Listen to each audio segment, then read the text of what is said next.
ஆனால் நான் கூட்டணிக்குள்ளே நான் போக விரும்பலிங்கன்னா என்ன அப்படின்னு நான் அதுக்குள்ளே போனால் அது இல்லை. பட் தலைவர்கள் இருக்கிறாங்க, பேசி முடிவெடுக்கட்டும்.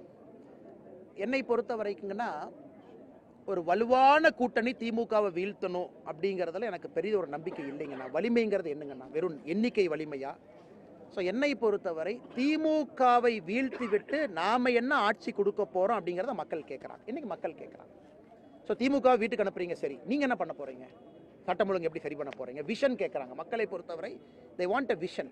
அடுத்த 5 ஆண்டுகள் தமிழகத்தை உங்கள் கையில் கொடுத்தா என்ன செய்ய போகிறீங்க? அதற்கு இன்றைக்கி எதிர்க்கட்சி தலைவராக இருக்கக்கூடிய அண்ணன் எடப்பாடி பழனிசாமி அவர்களாக இருக்கட்டும், தமிழகத்தினுடைய எல்லா அரசியல் கட்சி தலைவர்களும் பேச ஆரம்பிச்சிட்டாங்க, இதை நாங்கள் செய்வோம், அதை செய்வோம். அதனால் என்னை பொறுத்தவரை 2026 தேர்தல் என்பது எண்ணிக்கை அடிப்படையில் இருக்கா. திமுக சைடில் இத்தனை கட்சி இருந்தாங்க, இந்த பக்கம் இத்தனை கட்சி இருந்தாங்கன்னு இருக்காதுங்கண்ணா. மக்கள் திமுகவை வெளியே எடுக்கணும்னா யார் எங்களுக்கு இதைவிட மோசமான ஆட்சின்னு சொல்கிறீங்க, இதை விட சிறப்பாக யார் கொடுப்பீங்க அப்படிங்கிறதா இன்றைக்கி பேச்சு. ஆனால் நான் திமுகவை வீழ்த்துவதற்காக ஒன்றிணைவோம் அப்படிங்கிறத நான் நம்பலிங்கண்ணா. திமுகவை வீழ்த்தி விட்டு சிறப்பான ஆட்சியை கொடுப்பதற்காக ஒன்றிணைவோம் அப்படிங்கிற வார்த்தையில் தான் எனக்கு நம்பிக்கை இருக்குது. அதைத்தான் பாரதிய ஜனதா கட்சி நம்புது.